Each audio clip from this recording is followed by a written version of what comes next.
What did it look like when you were capable? How did you know when you'd reach QTS plus?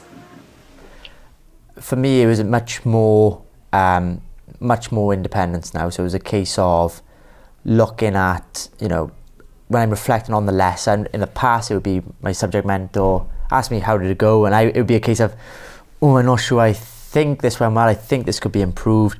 Now, as soon as the lesson ends, I think, right, I'm much more confident, independent, identifying. That went really well for myself. However, I wasn't particularly happy with this section, and I could then, without seeking that advice from my subject mentor, I could then go, maybe moving forward I could have done this, or maybe next time I'm going to try this. And I got much more knowledge now in terms of, from my research and inquiry, using the assignments as well, is much more knowledge to back up and go, maybe I'll try this or maybe I'll try that. And I've got a plethora of different ways to go about changing what I wasn't happy about in that lesson. Yeah, I think for me, definitely moving from the capable to QTS stage was an awareness really of everything that had come before. So what were my issues and how did I deal with them, and what was I going to do to continue that I progressed forward? So almost thinking about what were the issues I've had, how do I achieve success again? So going back to the questioning situation, moving from capable into QTS, I was still reviewing my questioning. How can I be questioning the students? And I revisited the idea of the wheel. I like the randomness of it. I like the sort of entertainment aspect for the students. But as I said, it completely removed me from the situation. So I was researching, I was looking into things. Obviously, we have the assignments as well, sort of scaffolding our thinking as we're going along.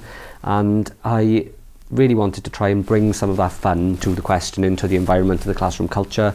And what I ended up creating was sort of laminated strips, harnessing the lollipop stick idea, but laminated sticks with all the students' names on that I could flick through. So it was still the essence of the wheel and the randomness, but it gave me the opportunity to still target my questioning. I could use it if I wanted to, I didn't use it. I think part of moving into QTS was understanding that maybe you don't always need a gimmick, you can just be yourself and then that will be enough. But I think having it sometimes is a nice little tool to spice things up a bit. So I was using that, but now I found that I was much more aware of what I was doing and why. So, maybe you could still be tactical. The students don't need to see what name is on the card. So if I want to target somebody who I think isn't listening, the normal reasons why we'd go about questioning. If I wanted to target somebody to build on somebody else's answer, if I wanted to target somebody, maybe I wouldn't necessarily be truthful about the name that was on the card, but the students would all still have had the lively, entertaining aspect of it.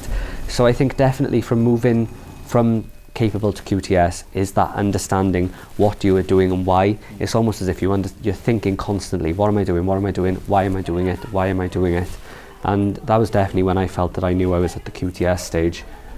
And it was a case of, as well, to further that and evaluate the impact and progress, I've come to yourself seeking advice in the past, I've come to other members of staff, and I've asked, look, is it okay, could I come into your lesson and could I observe how you do it so I could take it into my own practice?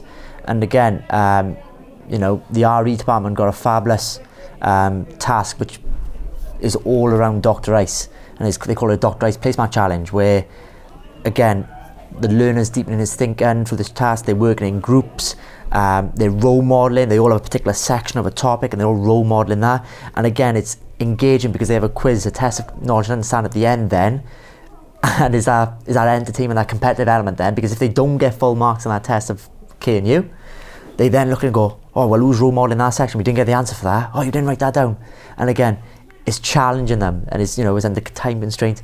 So I took that into my own practice then, and it's worked very, very successful. And it's maybe pulled me away from some activities in the past which I was more comfortable with. So some activities which I've done previously, which I thought have worked very successful, I've gone out of my comfort zone now, and I've tried a different activity to make it engaging for the learners and challenge them in a different way, because otherwise they'll become used to, and it'll end up becoming repetitive and end up becoming disengaging eventually. So again, it's evaluating different strategies throughout. Collaboration is so important in this strand, understanding what other people do and why. To return again back to what I was talking about earlier, sharing that out then and getting feedback from other people really helped me understand even further, I suppose, other than what I could see in front of me. Is this successful? Is this good? Is this something that could help you out? I know you quite liked the laminated strips that I'd made as well, didn't you? Yeah. So it's always good to talk, to share, and it's how you grow, really, isn't it?